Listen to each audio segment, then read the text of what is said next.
Todd Monken spoke to the media yesterday. I don't think it's the first time, but first time since they all came back into the building for the voluntary stuff yesterday. Yep.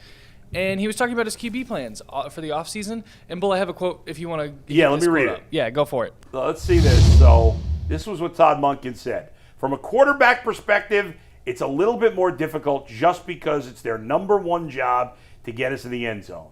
And that's a little bit harder to really drill down. A couple of different reasons why. One is you're not playing any games. You don't have pads on. No one's live. So you really don't get a real feel for their athleticism, ability to escape, and play make.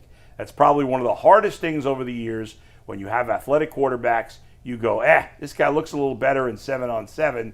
Yeah, well, the game isn't 7-on-7. It absolutely isn't. It's who makes plays, who's got an inner toughness to move the offense and get us in the end zone, and then ultimately, who does the team believe in? And usually that correlates. The team's going to believe in the guy that gives us the best chance to score and win.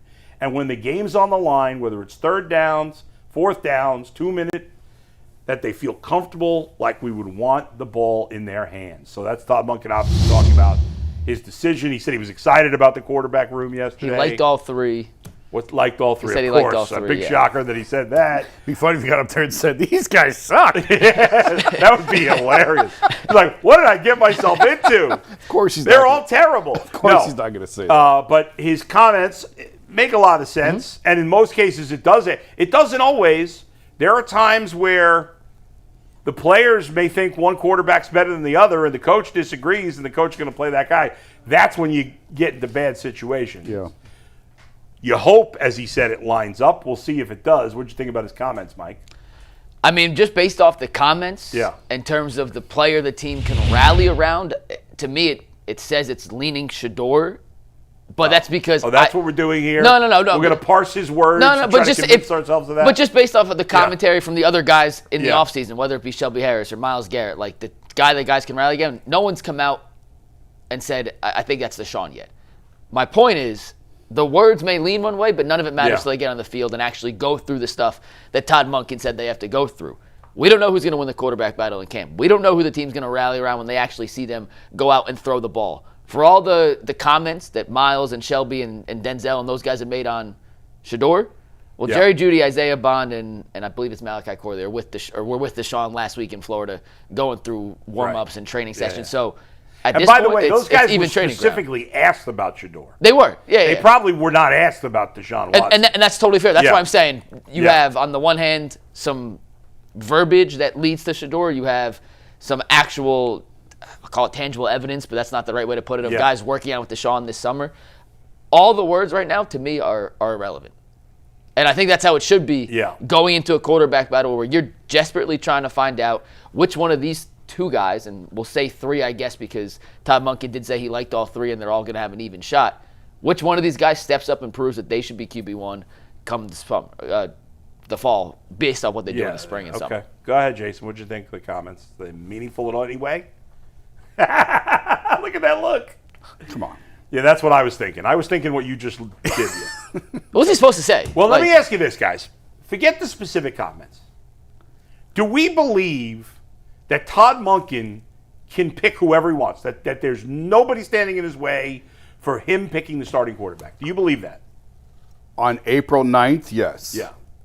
Okay, well, you think that's going to change? I don't know. It hasn't to this point. That's all I can go on is, like, at this point right now, I don't believe he's had any outside pressure that it is his call who the quarterback is going to be. Okay. It's April 9th. And nobody's put a pad on yet.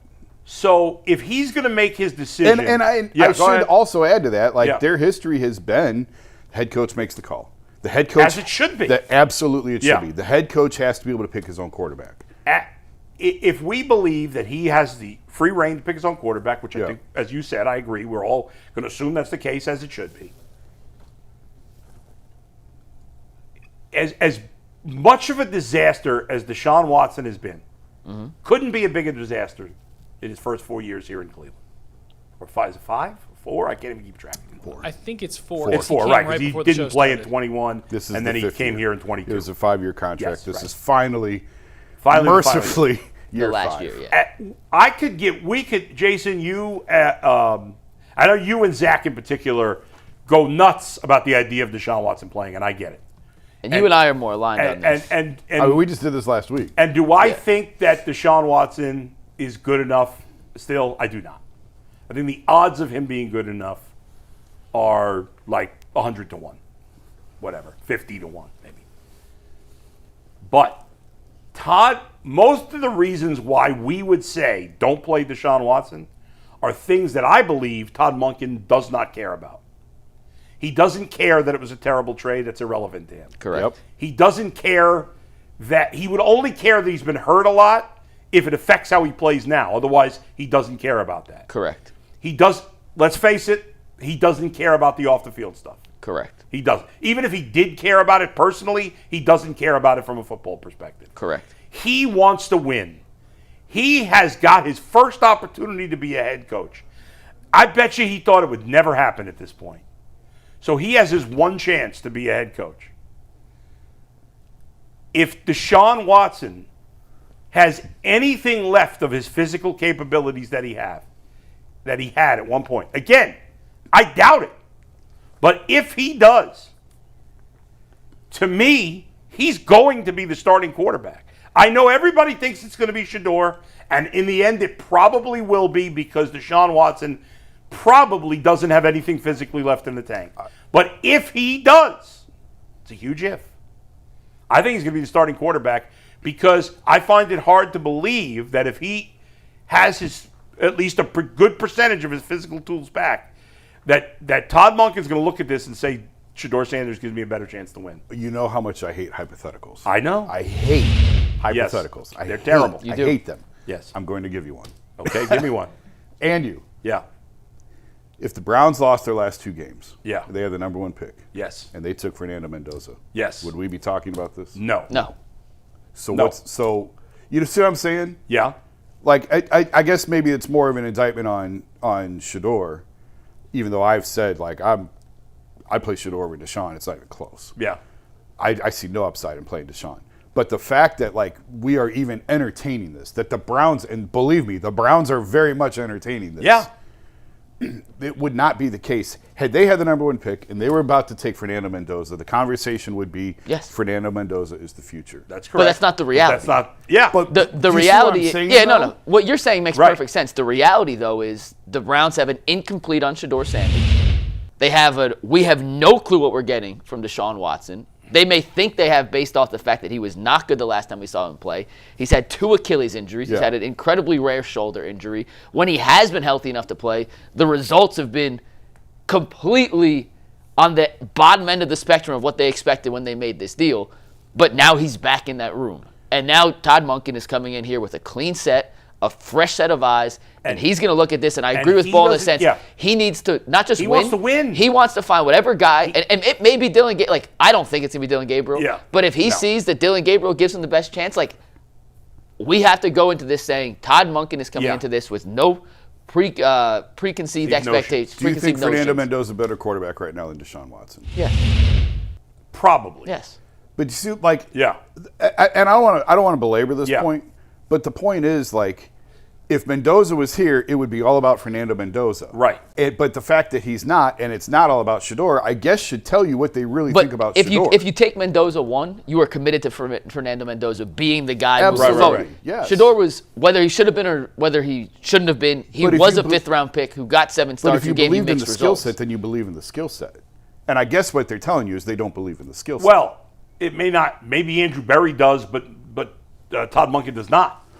Well, they're all going to play because this is the Browns. Of course they're all. So they're all going to play. And in the end, like I said, I think Shedeur Sanders.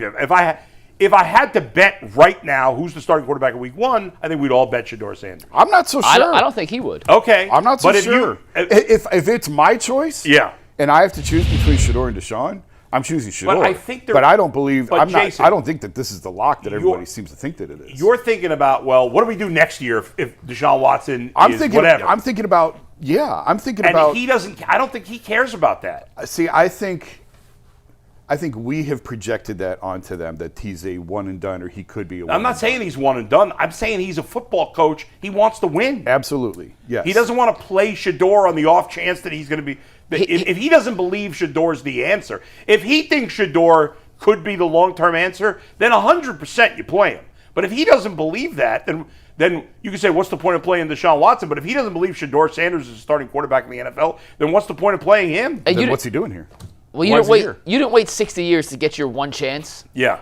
To not put the quarterback out there that you genuinely believe is going to give you the best chance to win right away. That's right. It's not like he's 37 years old and has some 10-year guaranteed contract to build up whatever he wants to build up and implement his offense and find his quarterback and develop his.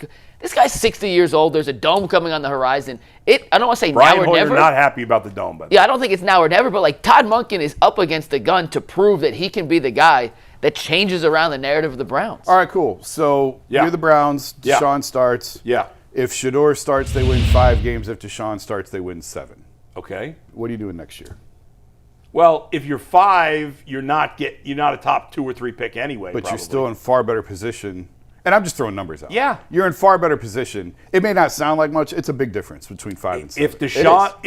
If Deshaun Watson helps you win more games, yes, that puts you in theory in a trickier spot. To me, we'd never know that. To me, the whole goal of this should be, how do you win a Super Bowl? Right. That's the only thing that matters. I agree. How with do you win Jason, a Super Bowl? But in theory, they've had that goal for a while, and what has it gotten them? Well, they keep trying to reverse engineer this, and they keep trying to find the quarterback. We talked about it. Look at the hit rate on top 5 quarterbacks or top 10 quarterbacks taking the top 5 or the top 10 compared to everywhere else. It's so much higher. And this team, what is it, twice in their history, Baker and Tim Couch. They've needed a quarterback for 30 years. Yeah. They've been searching in every nook and cranny except where it's most viable to find a quarterback. So do it the way that everybody else does it. Stop trying to reverse engineer this and find it in the 5th round or find it in free agency. I don't disagree with the premise, but like you had Jimmy Haslam come out and say we should have won more games last season, and we just fired Kevin Stefanski. And you also had Jimmy last year say it's going to take a while. So which is it? I'm just saying, with a new head coach, like you can't hire Todd Monken and say, hey, Todd, I know you're 60 years old. I know you've waited decades for this opportunity. We actually want to go 3 and 14 this year, or 2 and 15, so we can be in a. They've been doing that for so many years. It doesn't work like that. Okay. Yeah. They've actually had a top 6 pick now 2 years in a row, and they haven't been able to get a quarterback. And this is where I would push back. They went for it. For like 8 years, they tried to win. Turns out they weren't very good at it, but it's not like they've been tanking every year. They haven't. No, they just from the time 8 years did they 2018, 2019, 2020, 21, 22, 23, 24, 25. They tried to win. They weren't very good at it. I don't know about 24 and 25. I'm not on Jason. They tried to win the last 2 years. They just were very bad at trying. I mean, I'll even take out 25.